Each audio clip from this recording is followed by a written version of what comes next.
Welcome to the Halloween special of the Drag Me Under podcast. I'm your host, Shield. Also here with me is my boy, Ghoul. I'm here to take you on a journey through the darkest corners of the night. Tonight we have a special treat for you. We'll be sharing some of the most spine-chilling stories that will make your blood run cold.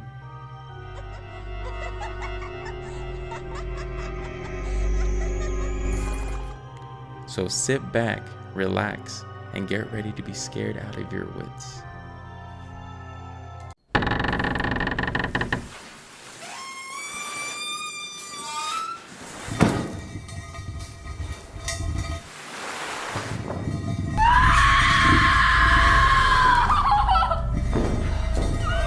You didn't let me finish my sentence. I said, I'm not gonna hurt you. I'm just gonna bash your brains in. I'm gonna bash them right the fuck in. Good evening and welcome to Drag Me Under.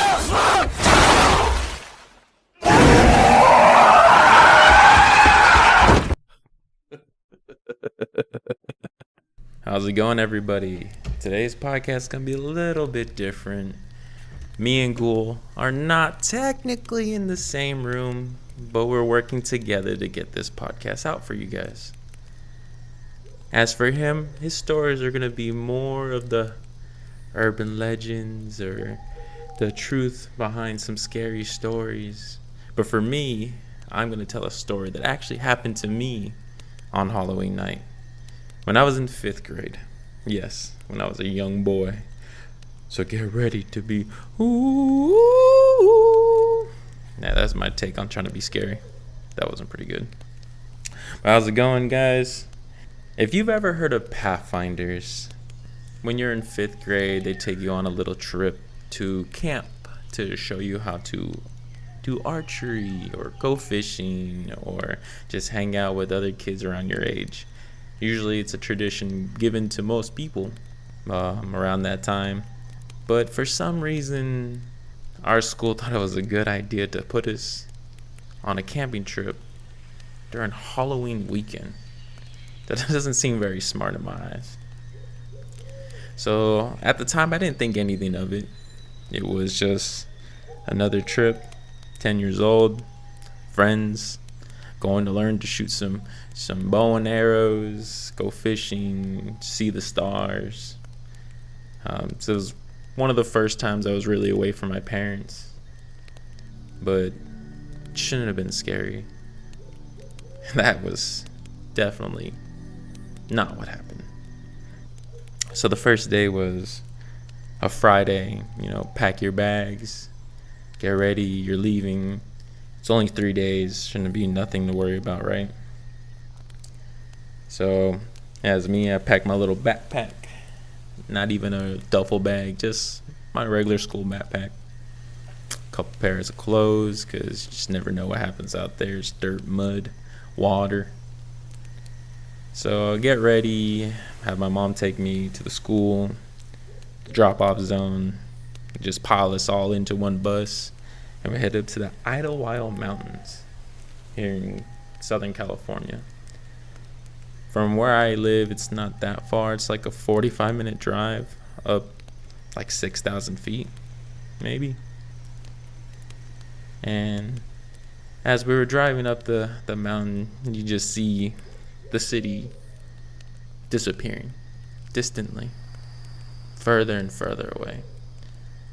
And as a kid with no parents, it's a little bit intimidating. But I didn't think anything of it. I had my friends with me. My really good close friends with me. And we're just there to have fun. My brother had done it before me. He's 3 years older than me. He explained to me all the things that we were going to do. Archery, fishing, because the school doesn't really tell you too much. As we approached the campsite, it's really not tent camping. It's more or less cabin camping. You have your circle around this one basketball court which I love basketball. So I was like, as soon as I saw the basketball court, I was like, oh yeah, this is gonna be awesome. And you have your normal cabin dorms for the kids, bunk beds, and I think there was like 4 or 5 of them. And you had your cafeteria room, your head office with the nursing office, your restrooms. Small setup. It wasn't really that big, but I mean, what do you expect? I mean, it's for one school. There wasn't multiple schools. It was just our school. Maybe, I don't know, there's more camping areas around there with different schools. It didn't take long for us to, unpack our bags. I think they gave us something to eat immediately, like a snack, hold us kids over. Told us, go ahead and choose what you would like to do. Each teacher would have a different class to choose from. I think the first thing I did was canoeing. A little bold for me. I get queasy. I get motion sickness really easily, which I kind of had on my way up the mountain. Canoeing was fun. Nothing crazy. The day went by kind of quick. We decided to go as a group, the whole class, up a further trail to go see the lights, the stars, the stars up in the sky. Because, I mean, at the time, you can't see anything in the city, but up there, you can see every star. And they were sitting there explaining to us what planet there, what the star alignments are here, and it's a bit of an embarrassing story, but I'm gonna lay it out there. I really, really had to go to the restroom. On our way up, the whole time I was thinking to myself, I gotta use the restroom, I got to go pee. But they said, oh, we're gonna get there closer. Oh, we're gonna get up there soon. Oh, we're almost there. Hold it in. But at the time I'm thinking, what is there, a urinal out there? Or whoa. This is the forest. I can pee anywhere. But no. Once we got to the top, they basically said, everybody sit down. And I'm just looking at my teacher like, I gotta go to the restroom. I have to pee. Like, why are you telling me to sit down? You think I can really hold it that long? So I'm just sitting there thinking, I'm about to burst. So I run up to my teacher and tell him, I need to use the restroom. I'm gonna go take a piss somewhere. Tells me to go sit back down. I was like, all right, I'll go sit back down. And guess what I did? Tinkled all over myself. Pants ruined. Went back up to the teacher and told him, hey, I went to the restroom. I need to change of clothes. So he personally had to go take me down the hill to go change my clothes. Wasn't that great. Wasn't a shining moment in my life. But yep, made that teacher have to ruin his little moment because I just had to use the restroom. Come on. Is it that difficult to let me go use the restroom? So after night 1, after I changed my clothes, we just went to the cafeteria. I think we had a campfire and told some stories, and everyone went to bed. Night 2. I mean, in the morning of that second day, it was nothing special. We went archery, shooting. We went tracking, I think, where you look for tracking of animals and their footprints and see if we can find wildlife. Nothing special. On the second night was Halloween night. They told us at 6 o'clock, and this is before dusk. I think it doesn't get dark till like 8. And they told us, oh, everyone can put their costumes on. We're going to start handing out candy. And I mean, as for us 5th graders, of course we want to do that. That's usually what we want to do. Everybody wants to go get candy. I don't think I brought a costume. Pretty sure I didn't bring a costume. But if I did, probably something embarrassing. I think I was Zora one year. Pikachu. No, I was Charmander one year. Your typical stuff everybody was around that time. And so I think we had teachers in the cafeteria, and then teachers in the dorms passing out candy in the areas where the lake was, and the campfire, the basketball court, and just different areas to go pick up candy. Which is kind of crazy that they would want to give a group of kids candy. I know it's Halloween and everything, but yeah, that sugar rush is going to be real crazy and out of hand for them. So the day was getting a little darker. The sun was already faded away. There's a basketball court in the middle of the camp, like I said, and the lights that they had shining down on it kind of like emphasized, hey, the basketball court's in the middle. And you can see the cabins in the distance, not too far, maybe 50 feet, 60 feet off to the side, all around it. And we hear panicking from the teachers, from students. I'm already in my bunk, my cabin bunk area, and they start yelling at us to tell us, everybody to the center of the camp, everybody to the center of the camp.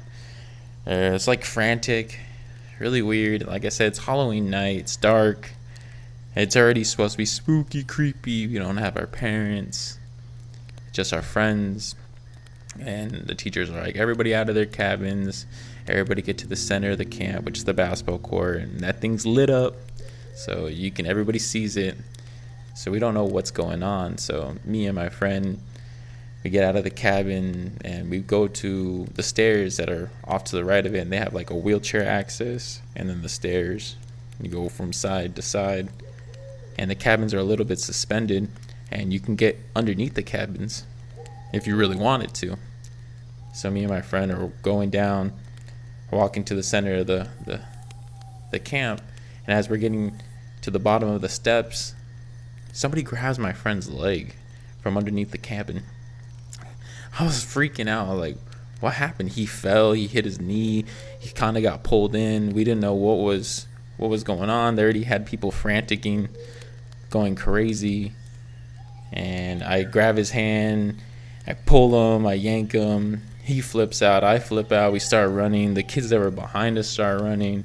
We start yelling at the teacher that there was somebody that was grabbing our legs, or his legs. I don't know why we said our legs, but his leg underneath the cabin. We pointed at the cabin. 3 of the teachers ran over there, and you can just see all the teachers and stuff, surrounding the kids. And I mean, it's a panic. It's a real big panic. Nobody knows exactly why yet, because all they know is what we said, and the teachers aren't going to tell the kids. They're not going to scare us even more. So you can see from the distance the teachers going from window to window, from cabin to cabin, searching for something. And maybe like 2 to 3 minutes later, we hear, oh, so-and-so's gone missing. We can't find him. They're doing a head count on all of us. Everybody's there except for the one person. So that's why they were franticing. They didn't know where this person was, so they were searching. Then they hear the story from us saying somebody grabbed our legs, so they think maybe somebody's snatching us. I don't know. Maybe they thought, oh, maybe that kid's going around pranking us. Who knows? But that was very freaky to me. They searched underneath the cabins on all of them. They couldn't find anybody at all underneath the cabins. To this day, me and my friend think, I hope he thinks, I haven't spoken to them in a long time, thinking, is it something there? Were we flipping out? Was it the kid that was lost? I think they found the kid. I'm pretty sure, because they did act like everything was normal after a while. 10 years old, you're gonna flip out no matter what. They don't explain much to you. They don't want you to panic, even though that whole scene was a panic. It's night, blurry, blinding lights straight at you. You can see the cabins in the distance. Someone's gone missing. Your friend's leg gets pulled underneath the cabin. It was not a night that I would never forget. And that's my story. Halloween freaks you out. And hope people don't have that kind of a crazy story, but during Halloween, things get heightened. The moon can be at full. Anybody can be dressed as anybody. Murderers, serial killers, perverts. Who knows? It's crazy out there. Be careful. From the deepest depths of hell, one of our favorite people out there, our boy, Ghoul, telling his freaky, scary stories. Let him hear it, Ghoul. Happy Halloween, everybody. Welcome back to another edition of Ghoul's Corner. Sorry I couldn't make it this year to the party, guys, but I had some important business to take care of down at my local cemetery, but that doesn't mean I don't have any creepy stories to share with you ghoulies, especially on this day, Halloween, which is kind of like my second birthday, to be honest, dudes. So from urban legends to true crime, I have quite a few ghastly stories to share with you that will give you goosebumps and make you poop, shit, and vomit all that Halloween candy right out of you, just all over the place like The Exorcist. So put on your Halloween costumes and come to my corner as we get started at the Drag Me Under Halloween special. Do you ghosts, you ghoulies, know what a witch's favorite TV show is? It's America's Most Haunted. Alright, out of the way with the jokes. Are you guys afraid of candy that goes bump in the night? Well, every year, apparently, parents warn their young offsprings when they go out trick-or-treating to be very careful and to take a second look at their candy before eating it. Because you never know when you might end up with a surprise you won't be able to swallow. Urban legends from needles, razor blades, and poison in their children's candy on Halloween night has spread throughout the United States and caused a panic every single year. It's mostly here in the US because I've been trick-or-treating in other countries and other realms, and yeah, you never get that just here in the US. It's weird. It must be a tradition. But why do these legends exist? What's the origin of the cursed candy, and why would anybody do such a thing? I mean, I can think of a few reasons, but that's just me. One of the first recorded incidents took place on Halloween of 1959. A Californian dentist by the name of William Shine gave out about 450 laxative-laced candies to children. 450, dude. And it reported around 30 of these kids fell violently ill. But everybody just recovered just fine. No one died. Everybody just shit their pants and destroyed their parents' fucking restrooms. So eventually, after this incident, the townsfolk traced the candy back to Shine's place, where he was charged with an outrage of public decency and unlawful dispensing of drugs. Like, all he got was a slap in the wrist for giving the kids the shits. Imagine one of these kids just like overdosed on these candies and just fucking died shitting his bowels out. That must have been some hardcore death, if it ever happened, right? So this dude just went to jail, and imagine him going to jail. They're gonna take him to this toilet now and destroy his ass, Tyrone style, if you know what I mean, long dick style. Another urban legend surrounding the poison candy can be traced to another woman in New York State in 1964, where this old hag handed out actual poison to children who she judged to be too old to be trick-or-treating. Like, what the fuck is that supposed to mean, dude? I'm 30 and I'm going trick-or-treating this year, and I'm still gonna go trick-or-treating in my 60s. I'm still gonna get free candy, dude. You're never too old to be trick-or-treating, so fuck that old lady. Anyways, her trick-or-treats were pretty much dog biscuits, steel wool pads, and ant bait, all within labels clearly marking that they were poisonous. I mean, she wasn't even discreet about it, like, here, eat a fucking steel wool pad, or, a dog biscuit, you can fucking smell that thing. So, no children were harmed, but she was arrested, convicted, and served a suspended sentence for her mischief. But I'm sure maybe, out there was one or two kids dumb enough to take a bite out of the steel wool, the candy, or the fucking ant poison.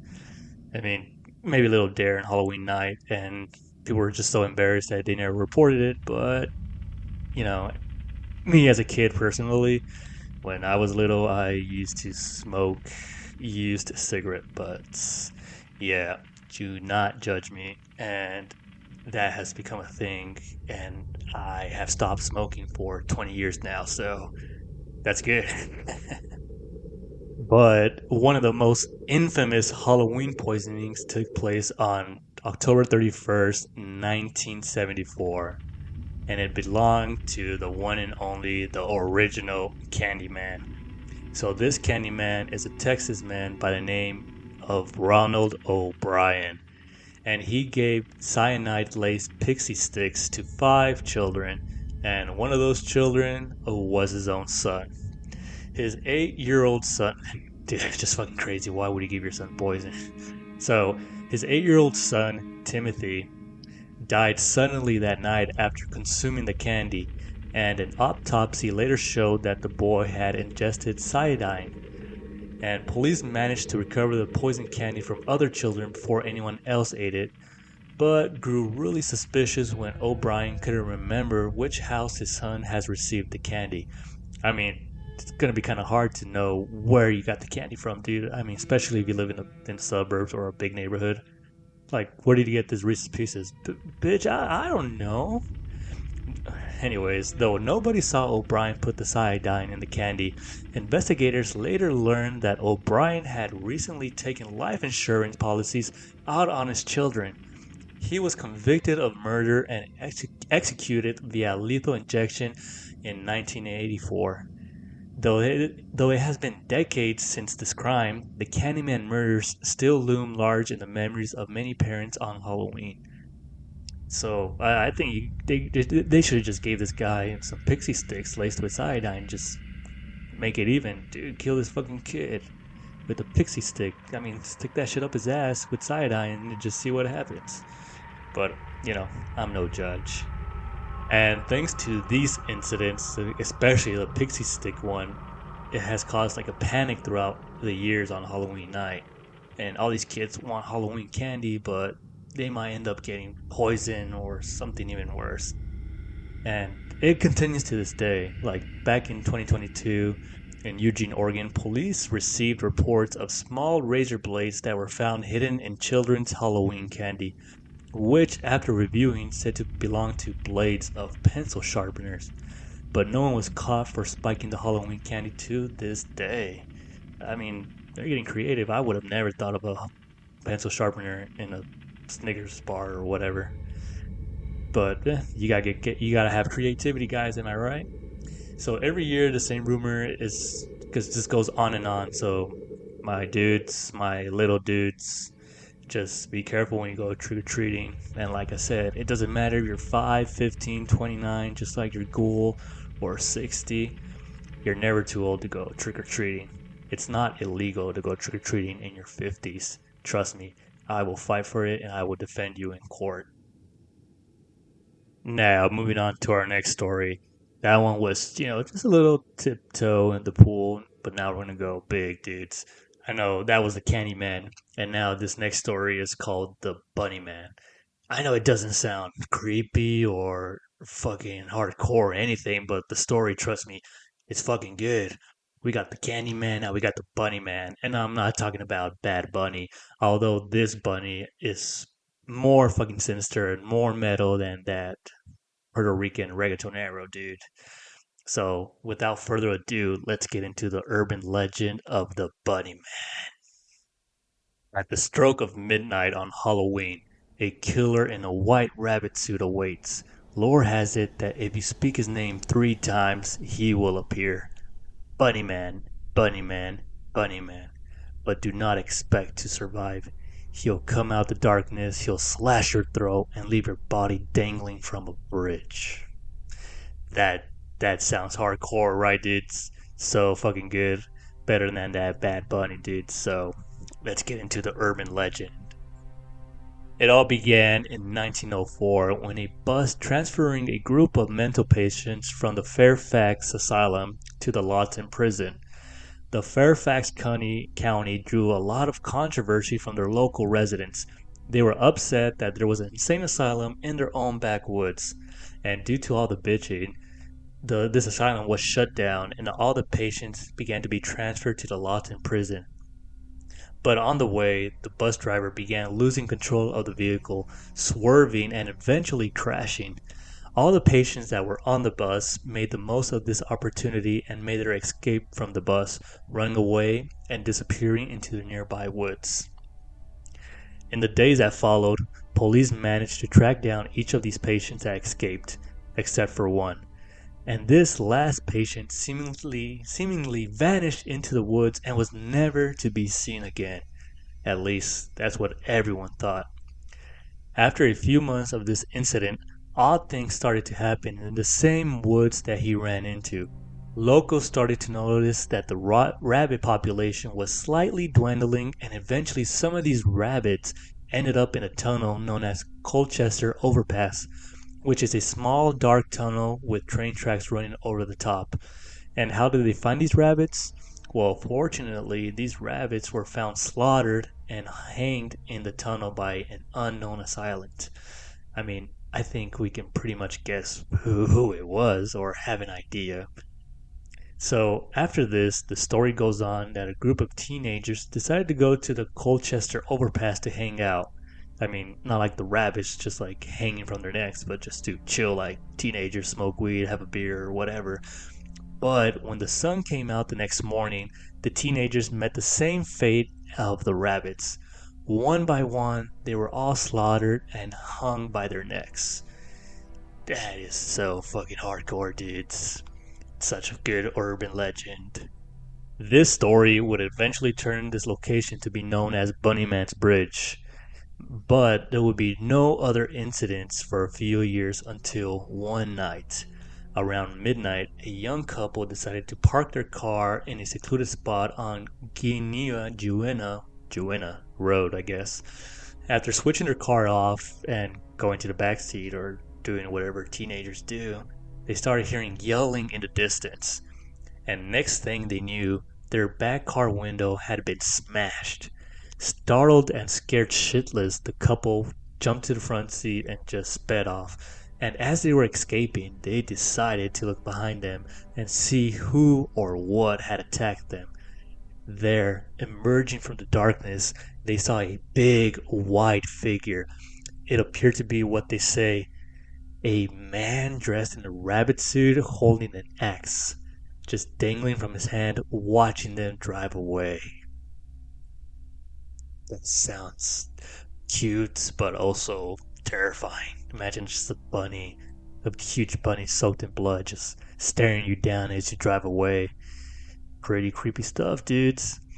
So, after a few weeks of this incident, the bunny man made another appearance when a private security guard was patrolling an area when he noticed a figure standing on a porch of a new unoccupied house. The security guard approached the figure. He noticed that this person or whatever this thing was wearing a bunny suit, like of those bunny suits from Easter, just standing there holding an axe. No basket, no eggs, just a fucking axe. So the security guard started yelling at this bunny man stranger, but the bunny man did not like his attitude. The bunny man began taking swipes at a nearby pole with his axe and threatening the security guard to leave. And so yeah, like anybody else, he got the fuck out of there and called the police. But once the police showed up, the bunny man was long gone. Fuck, I would quit my job, dude, or start carrying and just blast that bunny. And to this day, many people head out to what's known as the Bunnyman's Bridge on Halloween night to call him out 3 times and see if he would make a surprise appearance. But I don't know what happens. It kind of sounds like the Bloody Mary. But this tunnel at night is fucking creepy, dudes. We should do a little field trip on next Halloween, throw a party there. Everybody call it the Bunny Man and see if he comes up and just prank his ass. But I would be totally down to get a glimpse of this murderous little bunny wabbit. So this hardcore urban legend has had some inspiration throughout the years. Some people think that the Bunnyman Bridge may have provided inspiration for the Bunnyman character known as Frank in the 2001 movie Donnie Darko. The movie was directed by Richard Kelly, who grew up in Virginia, so it's possible he heard the story and did his own version of the Bunnyman, which he did a fucking outstanding job. If you haven't seen the movie, go check it out. It's a mind fuck. Also, the Bunnyman Bridge was featured in a Fox documentary, Scariest Places on Earth, and is mentioned countless times across the internet. And that documentary, Scariest Places on Earth, oh, it's a fucking good show, dude. I'm not sure. I think it's the one where it has this little kid's eerie voice. Welcome to the scariest places on earth. In tonight's episode, the Bunnyman Bridge. I can't do it, dude. I don't sound like a kid. I sound like a fucking adult. It's the fuck whatever I am. But check it out. That's where I found about the Paris catacombs, and it's just fucking creepy. I remember seeing that shit at night as a kid on the Sci-Fi Channel, and oh, dude, it would just give me the goosebumps. It just give me the heebie-jeebies right around. Yeah, dude, I'm at a loss for words because that's how creepy it is. So go check it out. I don't know where the fuck you guys can find it, but it's a must-see show. So, the Bunnyman, real or fake, would you dare to go down the Bunnyman's bridge and call him out of his rabbit hole for a good scare? Because I know I would, dude. It's a good urban legend, and I am excited for this Halloween. I would just do a road trip to Virginia, but I'm stuck here in a fucking cemetery. And I guess that's the gist for the Bunnyman. If you're hearing this, dude, little bunny dude, bunny guy, whatever, hit us up and you can be our special guest. Now, those were some urban legends about the Candyman and the Bunnyman, cute but deadly. But now I want to talk about some real creepy shit that has happened on Halloween, on this Halloween season, dude. It's spooky and just as creepy, so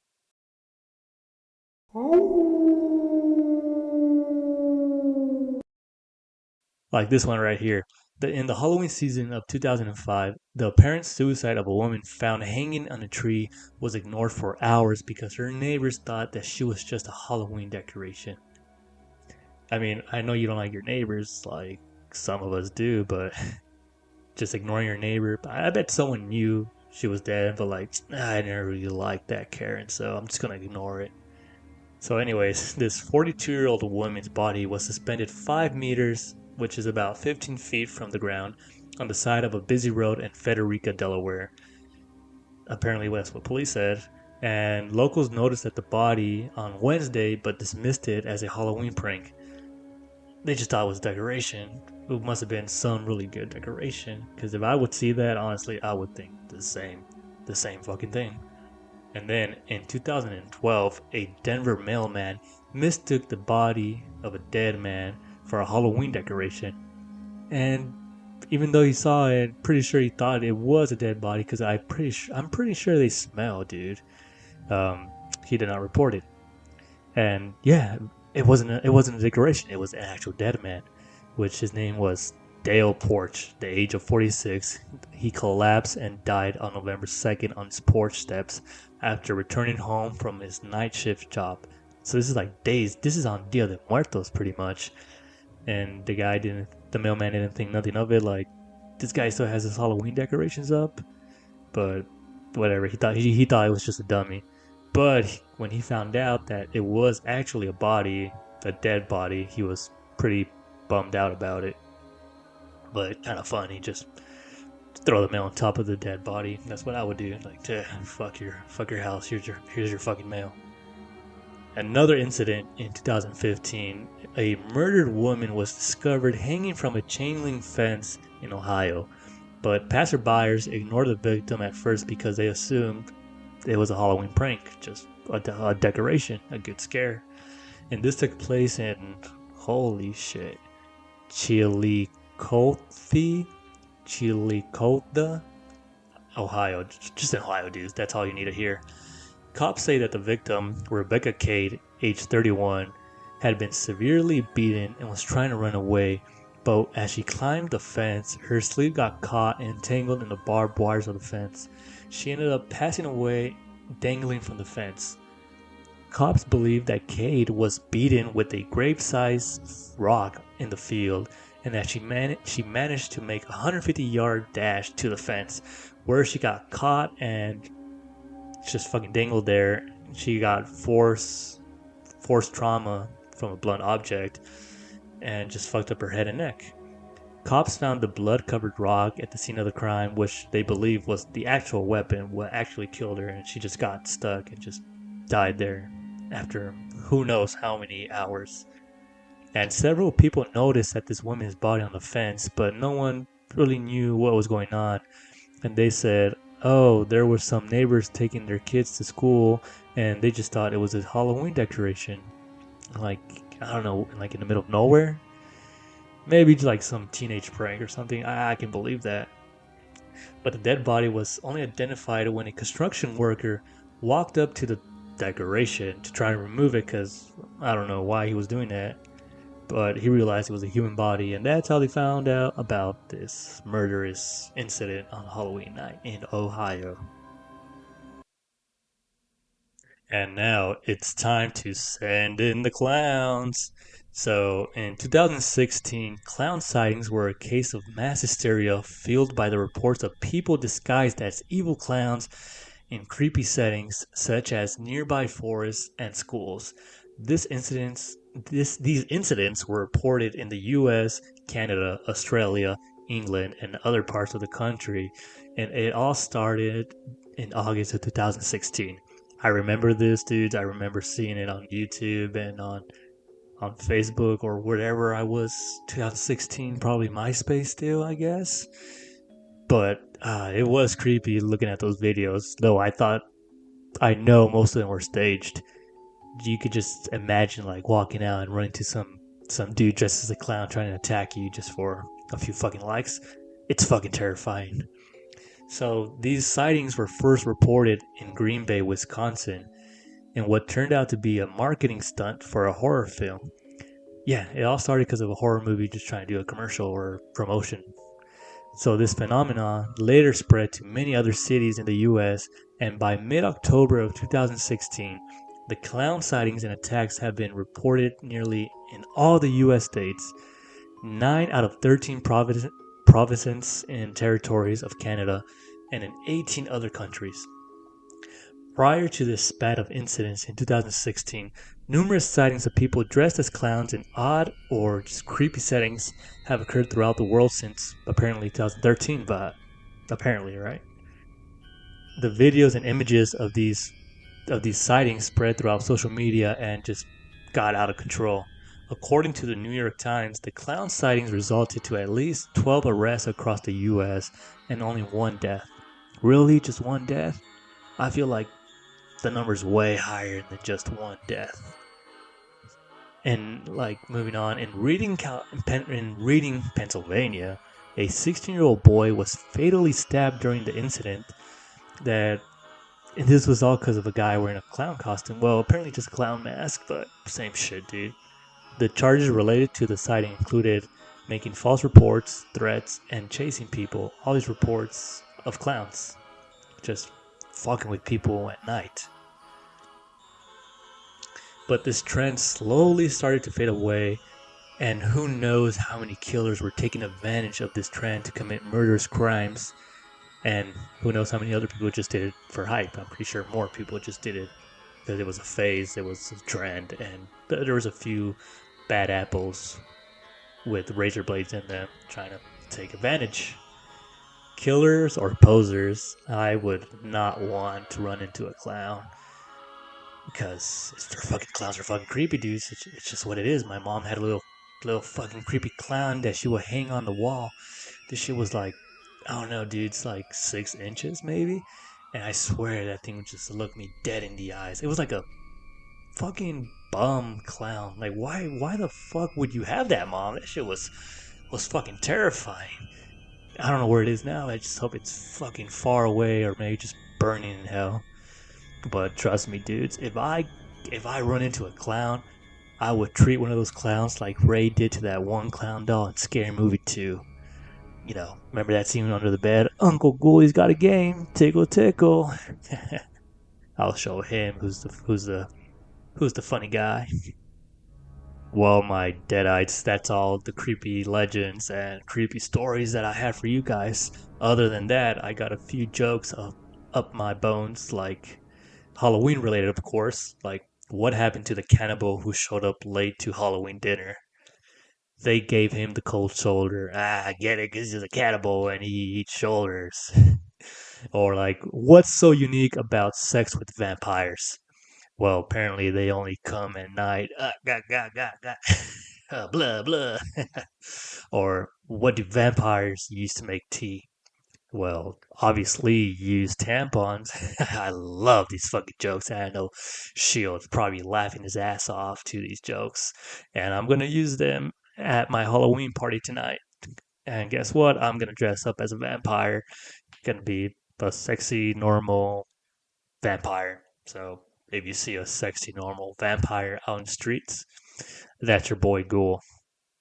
But that's all the spooky time you have and I have today in Ghoul's Corner, because I guess my time is up and I gotta get back to the cemetery and get ready for this Carna Asada party, which you guys are not invited.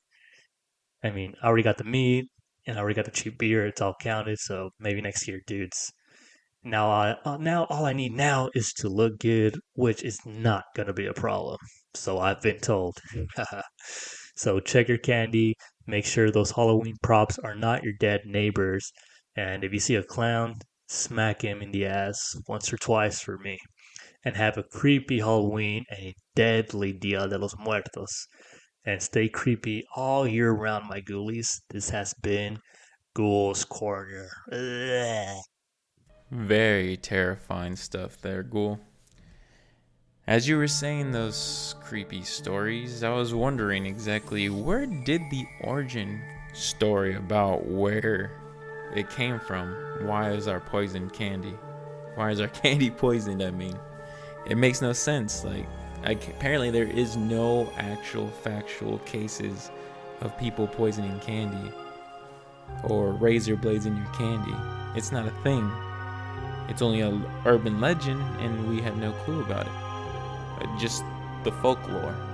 But apparently there is cases where cops are hearing that parents were murdering their kids and intentionally saying it was the candy that was killing their kids. So it was just bad, horrible parents murdering their kids, having this excuse that there's poison in their candy, that there was razor blades in their candies. Those are the only stories that came up of murderous parents accusing innocent homeowners that they're poisoning their candy, killing their kids. So chalk it up to bad parenting on Halloween. Took it as an excuse, the time to kill my kid. So all you kids out there, be very careful.